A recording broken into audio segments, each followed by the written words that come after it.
Hi friends, പുതിയൊരു വീഡിയോയിലേക്ക് സ്വാഗതം. ഇനി തേങ്ങ ചുരുണ്ടിയെടുക്കാനായിട്ട് ചിരവയുടെ ആവശ്യമില്ല. അതുപോലെ തന്നെ ചെറുതായി മുറിച്ചെടുത്ത് മിക്സിയുടെ ജാറിലിട്ട് കറക്കി അതിൻ്റെ ബ്ലേഡിൻ്റെ മൂർച്ചയും കളയേണ്ട. ചിരവയില്ലാതെ തന്നെ തേങ്ങ ചുരുണ്ടിയെടുക്കാനുള്ള 2 ടിപ്സാണ് ഞാൻ ഈ വീഡിയോയിൽ കാണിക്കുന്നത്. തേങ്ങയ്ക്ക് വില കൂടിയിരിക്കുന്ന ഈ സമയത്ത് ഒരു നുള്ളു തേങ്ങ പോലും കേടായി പോകാതിരിക്കാനുള്ള അടിപൊളി ടിപ്സാണ് കേട്ടോ ഇനി പറയുന്നത്. ഒരു തേങ്ങയൊക്കെ ഉടച്ചു കഴിഞ്ഞാൽ ചില സമയത്ത് നമുക്ക് ഒരു മുറി തേങ്ങയോ അല്ലെങ്കിൽ ഒരല്പം തേങ്ങയൊക്കെയാണ് ആവശ്യം വരാറുള്ളൂ. ബാക്കിയുള്ള തേങ്ങ വെറുതെ അങ്ങ് വെച്ച് കഴിഞ്ഞാൽ അത് പെട്ടെന്ന് തന്നെ വഴുവഴുപ്പായി കേടായി പോകും. അപ്പോൾ ഇങ്ങനെയൊന്ന് ചെയ്തു വെച്ചാൽ മതി. ഈ തേങ്ങ 3-4 ദിവസത്തേക്ക് ഫ്രിഡ്ജിൽ വെക്കാതെ തന്നെ കേടാവാതിരുന്നോളും. ഉടച്ചെടുത്ത് ബാക്കി വന്ന തേങ്ങാ മുറിയിലേക്ക് ഒരല്പം ഉപ്പുപൊടിയോ ഉപ്പോ ഇട്ടതിന് ശേഷം കൈകൊണ്ട് നന്നായിട്ട് എല്ലായിടത്തും ഒന്ന് പുരട്ടി കൊടുക്കണം. ഇങ്ങനെ ഉപ്പ് പുരട്ടി വെക്കുന്ന തേങ്ങ ഫ്രിഡ്ജിൽ വെക്കാതെ തന്നെ 2-3 ദിവസത്തേക്ക് കേടാവാതിരുന്നോളും. അതുമാത്രമല്ല, തേങ്ങയൊക്കെ പൊട്ടിച്ചിട്ട് നമ്മൾ എടുത്തു വയ്ക്കാൻ മറന്നു പോവുകയാണെങ്കിൽ പെട്ടെന്ന് തന്നെ അതിലേക്ക് ഉറുമ്പുകളും പല്ലിയും പാറ്റയൊക്കെ ഓടി വന്ന് കയറും. പക്ഷേ ഇങ്ങനെ ഉപ്പ് പുരട്ടി വെച്ചിട്ടുണ്ടെങ്കിൽ ആ തേങ്ങയുടെ പരിസരത്തേക്ക് പോലും ഒരൊറ്റ ഉറുമ്പോ പല്ലിയോ പാറ്റയോ ഒന്നും തന്നെ അടുക്കില്ല. ഇങ്ങനെ ഉപ്പ് പുരട്ടിയെടുത്ത തേങ്ങ വേണമെങ്കിൽ ഫ്രിഡ്ജിലേക്ക് വെക്കാം, അല്ലെങ്കിൽ ഒരു പാത്രത്തിനുള്ളിലേക്ക് ഒന്ന് കമിഴ്ത്തി വെച്ചാൽ മതി. ചുരണ്ടിയെടുത്ത തേങ്ങ 1 വർഷം വരെ കേടാവാതിരിക്കാനുള്ളതാണ് നമ്മുടെ അടുത്ത ടിപ്പ്. അതിനു വേണ്ടി ഞാനിവിടെ ഒരു വലിയ തേങ്ങയാണ് ചുരണ്ടിയെടുത്തിട്ടുള്ളത്. ഇത് നന്നായിട്ടൊന്ന് അരച്ചെടുക്കണം. അതിനു വേണ്ടി ഒരു മിക്സിയുടെ ജാറിലേക്ക് ഇട്ട് കൊടുക്കാം. തേങ്ങയെല്ലാം മിക്സിയിലേക്ക് ഇട്ടതിന് ശേഷം 1 സ്പൂൺ അരിപ്പൊടി കൂടി ഞാനിതിലേക്ക് ഇട്ട് കൊടുക്കുന്നുണ്ട്. വറുത്ത അരിപ്പൊടിയാണ് കേട്ടോ ഞാനിവിടെ എടുത്തിട്ടുള്ളത്. വറുത്ത അരിപ്പൊടിയാണ് നമ്മുടെ ടിപ്പ് ചെയ്യാനായിട്ട് ആവശ്യമുള്ളത്. തേങ്ങയിലേക്ക് ഇങ്ങനെ അരിപ്പൊടി ഇട്ട് അരയ്ക്കുന്നത് എന്തിനാണെന്ന് ഞാൻ പിന്നീട് പറഞ്ഞു തരാം കേട്ടോ. അരിപ്പൊടിയൊക്കെ ഇട്ടതിന് ശേഷം ഇതിലേക്ക് 1 കപ്പ് വെള്ളം ഒഴിക്കണം. അതായത് നമ്മുടെ തേങ്ങ 1.5 കപ്പ് തേങ്ങയാണുള്ളത്. അതിലേക്ക് 1 കപ്പ് വെള്ളം ഒഴിച്ചാണ് അരച്ചെടുക്കേണ്ടത്. ഞാനിവിടെ തേങ്ങ നല്ല പേസ്റ്റ് പോലെ തന്നെ അരച്ചെടുത്തിട്ടുണ്ട്. അരച്ചെടുത്ത തേങ്ങയുടെ പാല് മാത്രമായിട്ട് നമുക്കൊന്ന് അരിച്ചെടുക്കണം. നമ്മൾ ആ തേങ്ങ അരച്ചപ്പോൾ അതിലേക്ക് 1 സ്പൂൺ അരിപ്പൊടി ചേർത്തില്ലേ? ഈ അരിപ്പൊടി ചേർക്കുന്നത് എന്തിനാണെന്ന് വെച്ചാൽ നമ്മുടെ തേങ്ങ പെട്ടെന്ന് അരഞ്ഞു കിട്ടാനും അതുപോലെ തന്നെ നമ്മുടെ തേങ്ങാപ്പാലിന് നല്ലൊരു കൊഴുപ്പ് കിട്ടുന്നതിനും വേണ്ടിയാണ് ഇങ്ങനെ അരിപ്പൊടി ചേർത്ത് അരയ്ക്കുന്നത്. കറികൾക്കൊക്കെ നമ്മൾ സാധാരണ തേങ്ങാപ്പാൽ ഉപയോഗിക്കുന്നതിൻ്റെ പകുതി മാത്രം മതി ഇങ്ങനെ അരിപ്പൊടി ചേർത്ത് അരച്ചെടുത്ത തേങ്ങാപ്പാൽ. നല്ല കുറുകുറാന്നുള്ള കറി നമുക്ക് ഉണ്ടാക്കിയെടുക്കാം. തേങ്ങാപ്പാൽ മുഴുവനും ഞാനിവിടെ അരച്ചെടുത്തിട്ടുണ്ട്. നല്ല തിക്കായിട്ടുള്ള ഈ തേങ്ങാപ്പാലാണ് നമുക്ക് സ്റ്റോർ ചെയ്യാനായിട്ട് ആവശ്യമുള്ളത്. ബാക്കിയുള്ള തേങ്ങയിലേക്ക് കുറച്ച് വെള്ളം ഒഴിച്ച് കലക്കി അരിച്ചെടുത്താൽ നമുക്ക് വേറെ കറിയൊക്കെ ഉണ്ടാക്കിയെടുക്കാം കേട്ടോ. ഒരു തേങ്ങയിൽ നിന്നും ഏകദേശം 1 കപ്പോളം നല്ല കുറുകിയ തേങ്ങാപ്പാലാണ് നമുക്കിവിടെ കിട്ടിയിട്ടുള്ളത്. ഇനി ഇത് കുറേ നാളത്തേക്ക് സ്റ്റോർ ചെയ്ത് വെക്കുന്നത് എങ്ങനെയാണെന്ന് നോക്കാം. അതിന് വേണ്ടിയിട്ട് ഞാനിവിടെ ഐസ് ട്രേ ആണ് കേട്ടോ എടുത്തിട്ടുള്ളത്.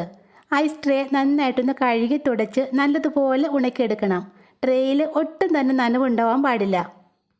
നല്ല ഡ്രൈ ആക്കി എടുത്ത ഐസ് ട്രേയിലേക്ക് നമ്മൾ ഉണ്ടാക്കിയെടുത്ത കട്ടി തേങ്ങാപ്പാൽ ഒഴിച്ചു കൊടുക്കാം. ഓരോ കുഴികളിലും ഫുള്ളായിട്ട് ഒഴിച്ചു കൊടുക്കാം കേട്ടോ. ഇനിയിപ്പോൾ ഐസ് ട്രേ ഇല്ലെങ്കിൽ ചെറിയ ചെറിയ ബൗളെടുത്ത് അതിലൊഴിച്ച് വെച്ചാലും മതി. ചില സമയത്തൊക്കെ നല്ല വിലക്കുറവിൽ തേങ്ങയൊക്കെ കിട്ടാറുണ്ട്. അപ്പോൾ ആ സമയത്ത് കുറേ തേങ്ങയൊക്കെ വാങ്ങിച്ച് ഇതുപോലെയൊക്കെ ഒന്ന് ഉണ്ടാക്കി വെച്ചാൽ നമുക്ക് ഒത്തിരി നാളത്തേക്ക് യൂസ് ചെയ്യാൻ സാധിക്കും. ഞാനിവിടെ ഐസ് ട്രേയിൽ ഫുള്ളായിട്ടും തേങ്ങാപ്പാൽ ഒഴിച്ചെടുത്തിട്ടുണ്ട്. ഇനി ഇത് നമുക്ക് ഫ്രീസറിലേക്ക് വെച്ചൊന്ന് ഫ്രീസാക്കി എടുക്കാം. 2-3 മണിക്കൂർ കൊണ്ട് തന്നെ നമ്മുടെ തേങ്ങാപ്പാൽ നല്ല കട്ടയായിട്ട് തന്നെ കിട്ടും. ഇതാ കണ്ടോ, നമ്മുടെ തേങ്ങാപ്പാൽ നല്ല ഐസ് കട്ടയായിട്ട് കിട്ടിയിട്ടുണ്ട്. ഇനി നമുക്കിതൊരു പാത്രത്തിലേക്കൊന്ന് കുടഞ്ഞിടാം. ഒരു തേങ്ങയിൽ നിന്നും ഇത്രയും ഐസ് ക്യൂബ്സാണ് നമുക്ക് കിട്ടിയിട്ടുള്ളത്. ഇനി ഇതിൻ്റെ തണുപ്പ് മാറുന്നതിന് മുമ്പ് തന്നെ ഒരു എയർ ടൈറ്റ് കണ്ടെയ്നറിലാക്കി നമുക്കിത് ഫ്രീസറിലേക്ക് തന്നെ സ്റ്റോർ ചെയ്ത് വെക്കാം. തേങ്ങാപ്പാൽ ഇങ്ങനെ ഐസ് ക്യൂബ്സ് ആയിട്ട് സ്റ്റോർ ചെയ്ത് വെക്കുകയാണെങ്കിൽ മാസങ്ങളോളം നമുക്കത് കേടാവാതെ സൂക്ഷിച്ചു വെക്കാം. അതുമാത്രമല്ല, തിരക്ക് പിടിച്ച സമയത്ത് നമുക്കിപ്പോൾ പെട്ടെന്ന് തേങ്ങ അരച്ചൊരു കറിയൊക്കെ ഉണ്ടാക്കണമെന്നുണ്ടെങ്കിൽ ഇതിൽ നിന്ന് 3-4 ക്യൂബ്സ് എടുത്തിട്ട് കറി വെച്ചാൽ മതി.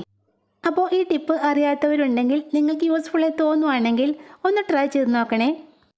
ചുരണ്ടിയെടുത്ത തേങ്ങ മാസങ്ങളോളം കേടാവാതെ സ്റ്റോർ ചെയ്ത് വെക്കാനുള്ള അടുത്ത ടിപ്പ് എന്താണെന്ന് നോക്കാം. അതിനുവേണ്ടി ഞാനിവിടെ ഒരു വലിയ തേങ്ങയാണ് ചുരണ്ടിയെടുത്തിട്ടുള്ളത്. ഇനി ഇത് ഒട്ടും വെള്ളം ചേർക്കാതെ നന്നായിട്ടൊന്ന് പൊടിച്ചെടുക്കണം. അതിനുവേണ്ടി നമ്മുടെ മിക്സിയുടെ അരി പൊടിക്കുന്ന ജാറില്ലേ, അതിലേക്കാണ് ഇട്ട് കൊടുക്കേണ്ടത്. ഇതാ ഞാനിവിടെ തേങ്ങയിലേക്ക് ഒട്ടും തന്നെ വെള്ളം ചേർക്കാതെ നല്ല തരിതരിപ്പായിട്ട് തന്നെ പൊടിച്ചെടുത്തിട്ടുണ്ട്. അടുത്തതായിട്ട് അടി കട്ടിയുള്ള ഒരു ചീനച്ചട്ടിയോ അല്ലെങ്കിൽ ഒരു നോൺ സ്റ്റിക്ക് പാനോ സ്റ്റവിലേക്ക് വെച്ച് നന്നായിട്ട് ചൂടായതിന് ശേഷം നമ്മൾ ഈ അരച്ചെടുത്ത തേങ്ങ അതിലേക്ക് ഇട്ട് കൊടുക്കാം. ഇനി ഇത് നല്ല ചുവക്കി ഒന്ന് വറുത്തെടുക്കാം. നമ്മൾ മിക്സിയിലിട്ട് ഒന്ന് കറക്കി എടുത്തത് കാരണം നമ്മുടെ തേങ്ങ പെട്ടെന്ന് തന്നെ വറുത്ത് കിട്ടും. ഇങ്ങനെ തേങ്ങ വറുത്തെടുക്കുന്ന ഈ സമയത്ത് നിങ്ങൾക്ക് വേണമെങ്കിൽ ഇതിലേക്ക് ഒരു നുള്ള് നല്ല ജീരകമോ അല്ലെങ്കിൽ കുറച്ച് കറിവേപ്പിലയോ ചേർത്ത് വറുത്തെടുക്കാവുന്നതാണ്. അങ്ങനെ ചെയ്യുവാണെങ്കിൽ കറികൾക്ക് നല്ല ടേസ്റ്റ് ആയിരിക്കും. വെറും 10 മിനിറ്റ് കൊണ്ട് തന്നെ നമ്മുടെ തേങ്ങ നന്നായിട്ട് തന്നെ വറുത്ത് കിട്ടിയിട്ടുണ്ട്. ഇനി ഇത് നന്നായിട്ടൊന്ന് തണുത്ത ശേഷം നമുക്കൊരു മിക്സിയുടെ ജാറിലേക്ക് ഇട്ട് ഒന്ന് അരച്ചെടുക്കാം. പിന്നെ മാസങ്ങളോളം സ്റ്റോർ ചെയ്ത് വെക്കാനുള്ളതാണ് നമ്മുടെ തേങ്ങ. അതുകൊണ്ട് ഒരു തുള്ളി വെള്ളം പോലും ചേർക്കാതെ വേണം ഇത് അരച്ചെടുക്കാൻ. മാത്രമല്ല നമ്മുടെ മിക്സി ജാറ് നന്നായിട്ട് കഴുകി തുടച്ച് ഉണക്കിയെടുത്തതായിരിക്കണം. ഒരു തുള്ളി വെള്ളം പോലും ചേർക്കാതെ നമ്മുടെ തേങ്ങ അരച്ചെടുത്തപ്പോൾ അതിൽ നിന്ന് വെളിച്ചെണ്ണ ഊറി വന്നേക്കുന്നത് കണ്ടോ? നമ്മൾ തേങ്ങ വറുത്തെടുത്തതും അരച്ചെടുത്തതൊക്കെ കറക്റ്റ് പാകത്തിനാണ്. അതാണ് വെളിച്ചെണ്ണ ഇങ്ങനെ തെളിഞ്ഞു വന്നത്. ഇനി ഇത് അരച്ചെടുത്ത ആ ചൂടോടെ തന്നെ നമുക്കൊരു ഗ്ലാസ് ബോട്ടിലിലേക്ക് ഒഴിച്ചു വയ്ക്കാം. നല്ലതുപോലെ തണുത്ത് ഇതിൻ്റെ ആവിയെല്ലാം പോയതിന് ശേഷം മാത്രമേ ഇത് അടച്ചു വയ്ക്കാൻ പാടുള്ളൂ. നന്നായിട്ട് തണുത്ത് കഴിഞ്ഞപ്പോൾ നമ്മുടെ തേങ്ങയിൽ നിന്നും വെളിച്ചെണ്ണ ഊറി മുകളിൽ പൊങ്ങിക്കിടക്കുന്നത് കണ്ടോ? വെളിച്ചെണ്ണ ഇങ്ങനെ ഒരു കോട്ടിങ് പോലെ മുകളിൽ പൊങ്ങിക്കിടക്കുന്നത് കാരണമാണ് നമ്മുടെ തേങ്ങ എത്ര നാളിരുന്നാലും കേടാവാത്തത്. ഇനി ഇത് നമ്മുടെ കിച്ചൺ ഷെൽഫിലോ അല്ലെങ്കിൽ കൗണ്ടർ ടോപ്പിലോ എവിടെയെങ്കിലും ഒന്ന് വെച്ചാൽ മതി. ഫ്രിഡ്ജിൽ വെക്കാതെ തന്നെ മാസങ്ങളോളം തേങ്ങ സ്റ്റോർ ചെയ്ത് വെക്കാനുള്ള നല്ലൊരു ടിപ്പാണ് കേട്ടോ ഇത്. ചിലവില്ലാതെ തന്നെ നല്ല പെർഫെക്റ്റ് ആയിട്ട് തേങ്ങ ചുരണ്ടിയെടുക്കാനുള്ള 2 ടിപ്സാണ് കേട്ടോ ഞാനിവിടെ കാണിക്കുന്നത്. ഫസ്റ്റ് ടിപ്പ് ചെയ്യാനായിട്ട് ഞാനിവിടെ എടുത്തിരിക്കുന്നത് ഇതുപോലുള്ള ഒരു ഫോർക്കാണ്. ഫോർക്ക് ഉപയോഗിച്ച് വളരെ നന്നായിട്ട് തന്നെ നമുക്ക് ഇതുപോലെ തേങ്ങ ചുരണ്ടിയെടുക്കാൻ പറ്റും. ഇനിയിപ്പോൾ ഫോർക്ക് കൊണ്ട് നിങ്ങൾക്ക് തേങ്ങ ചുരണ്ടാൻ ബുദ്ധിമുട്ടാണെങ്കിൽ ഇതുപോലെ ഒരു സ്പൂൺ എടുത്താലും മതി. പിന്നെ നല്ല ഷാർപ്പ് എഡ്ജുള്ള ഇതുപോലുള്ള സ്പൂണ് വേണം ഇതിനായിട്ട് വേണ്ടത്. സ്പൂൺ ഉപയോഗിച്ചും കൈ വേദനിക്കാതെ തന്നെ വളരെ പെട്ടെന്ന് നമുക്ക് തേങ്ങ ചുരണ്ടിയെടുക്കാം. രാവിലത്തെ ആ തിരക്കിനിടയ്ക്ക് ഒരു കുഞ്ഞു തോരനൊക്കെ വെക്കാൻ വേണ്ടി 1-2 സ്പൂൺ തേങ്ങ ആവശ്യം വരുന്ന സമയത്ത് ഇനിയിപ്പോൾ ചെരുവൊന്നും തപ്പി നടക്കേണ്ട ആവശ്യമില്ല. ഇതുപോലൊരു പ്ലാസ്റ്റിക് കുപ്പി ഉണ്ടെങ്കിൽ വീട്ടമ്മമാർക്ക് അടുക്കളയിലേക്ക് ഉപകാരപ്പെടുന്ന നല്ലൊരു ടിപ്പാണ് കേട്ടോ അടുത്തായി കാണിക്കുന്നത്. അതിനുവേണ്ടി ഞാനിവിടെ എടുത്തിരിക്കുന്നത് മിനറൽ വാട്ടറിൻ്റെ ഒരു ബോട്ടിലാണ് കേട്ടോ. ഏത് ബോട്ടിൽ വേണമെങ്കിലും എടുക്കാം. ഇനി ഈ കുപ്പിയുടെ 2 അറ്റവും നമുക്കൊന്ന് മുറിച്ചെടുക്കണം. ഒരു കത്തി ചൂടാക്കിയിട്ടോ അല്ലെങ്കിൽ ഒരു കത്രിക കൊണ്ടോ കുപ്പിയുടെ താഴ്ഭാഗം ഇതുപോലെ നമുക്കൊന്ന് മുറിച്ചെടുക്കാം. അടുത്തതായിട്ട് കുപ്പിയുടെ മുകൾ ഭാഗവും മുറിച്ചെടുക്കണം. കുപ്പിയുടെ സെൻറ്റർ ഭാഗം കളഞ്ഞതിന് ശേഷം 2 എൻഡുമാണ് നമുക്കിവിടെ ആവശ്യമുള്ളത്. ഇനി 2 പീസും ഇതുപോലെ ഒന്ന് വെക്കാം. ഇതെന്തിനാണെന്ന് വെച്ചാൽ നമ്മൾ പാത്രം കഴുകുന്ന സ്ക്രബ്ബറില്ലേ, നനഞ്ഞൊലിച്ചിരിക്കുന്ന ആ സ്ക്രബ്ബർ പാത്രം കഴുകിയതിന് ശേഷം ഈ കുപ്പിയുടെ മുകളിലേക്ക് ഇതുപോലെ ഒന്ന് വെച്ചാൽ മതി.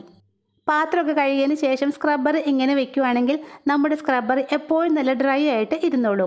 അപ്പോൾ ഇന്നത്തെ ടിപ്സിൽ ഏതെങ്കിലും ഒന്ന് നിങ്ങൾക്ക് യൂസ്ഫുള്ളായി തോന്നുവാണെങ്കിൽ മറക്കാതെ ഈ ചാനൽ ഒന്ന് സബ്സ്ക്രൈബ് ചെയ്തേക്കണേ. താങ്ക്